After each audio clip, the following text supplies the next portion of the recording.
आज हम लोग पार्ट 2 करेंगे। पार्ट 1 हम लोग पहले कर चुके हैं, दो चर वाले रैखिक समीकरण का। उसमें हम बताए थे शर्त के बारे में। शर्त बताए थे, अगर a1/a2 रहेगा, नॉट बराबर b1/b2 होगा, तो इसका ग्राफ जो है, ग्राफ होगा प्रतिच्छेदी, ग्राफ प्रतिच्छेदी होगा और हल अद्वितीय होगा, युग्म जो है असंगत होगा, यही बताए थे। और अगर a1/a2 बराबर b1/b2 और नॉट बराबर c1/c2 होगा, तो इसमें हम बताए थे कि हल जो होगा वो होगा कोई हल नहीं, और युग्म जो होगा वो संगत होगा, और ग्राफ जो होगा समांतर होगा। अगर तीनों बराबर आ गया, अगर तीनों बराबर आ गया, इसका मतलब है कि हल इसका अनंत होगा, युग्म संगत होगा, और ग्राफ जो है संपाती होगा।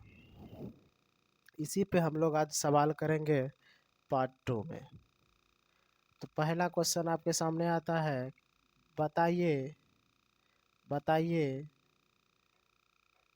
निम्न समीकरण का हल कैसा होगा, हल कैसा होगा, अद्वितीय या कोई हल नहीं या अनंत हल। तो पहला नंबर समीकरण हम लोग लेते हैं। जब भी रहेगा दो समीकरण रहेगा आपके सामने,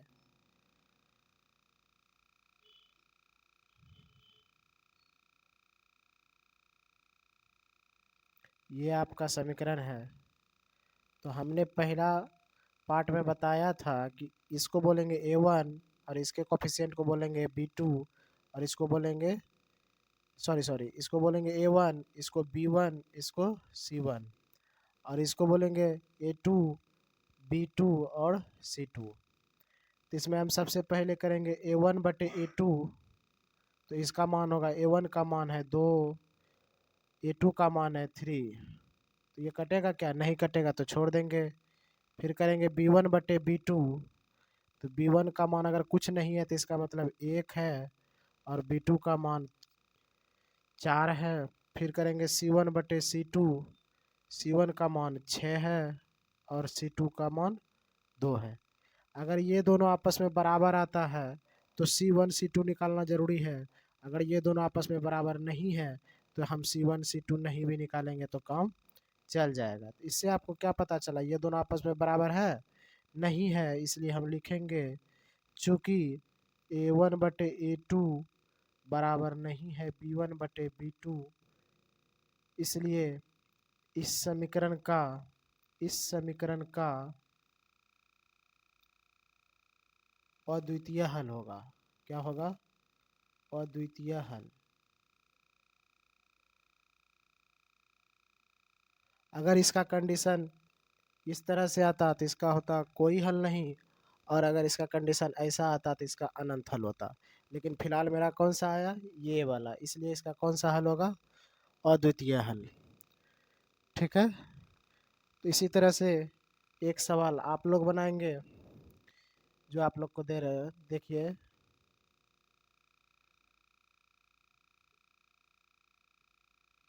ये आप लोग को करके बताना है इसका कौन सा हल होगा। ठीक है, तो कर लीजिएगा आप लोग, इसको कीजिएगा। तीसरा करते हैं। तो चलिए अब हम तीसरा करते हैं।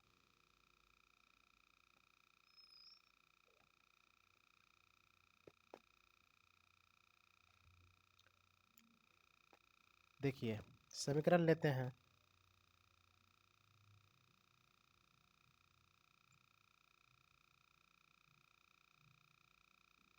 नहीं,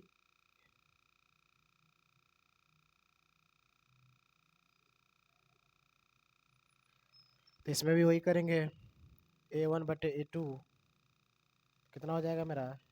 3/12। इसको कटाएंगे तो कितना हो जाएगा? 1/4। और फिर b1/b2 करेंगे तो कितना हो जाएगा 4/-16 कटाएंगे तो हो जाएगा 1/4, लेकिन ये माइनस में होगा। तो देखिए माइनस में भी है, ये प्लस में है, तो इसका मतलब ये दोनों आपस में बराबर नहीं है। तो आपको क्या पता चला कि a1/a2 बराबर नहीं है b1/b2 का। ऐसा नहीं कि माइनस भी है तो देखे नहीं और बोल दिए ये दोनों बराबर है, ऐसा नहीं होगा। क्योंकि यहाँ पे माइनस है और इसमें प्लस है, इसलिए ये दोनों आपस में बराबर नहीं होगा। इसलिए इस समीकरण का अद्वितीय हल होगा। इस समीकरण का अद्वितीय हल होगा। ठीक है, फिर डी नंबर लेते हैं।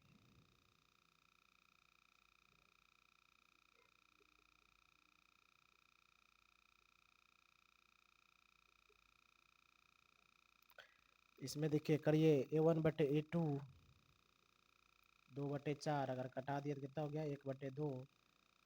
अब b1/b2 तो आपका हो जाएगा 6/12, कटा दिया तो हो गया 1/2।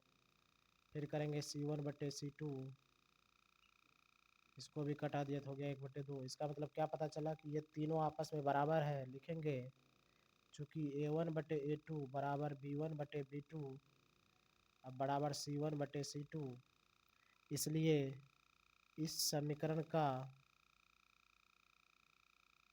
अनंत हल होगा। अनंत हल होगा। अब बोलिएगा ये कहाँ से आ रहा है, तो ये शर्त हम आपको पहले लिखा चुके हैं कि अनंत हल होगा, कोई हल नहीं होगा, अद्वितीय हल होगा। ठीक है, अब आप जाके पार्ट 1 देख सकते हैं, जो फर्स्ट में क्वेश्चन दिया गया था वो सब आप बनाने का प्रयास कीजिएगा। ठीक है, बस आज के लिए इतना ही।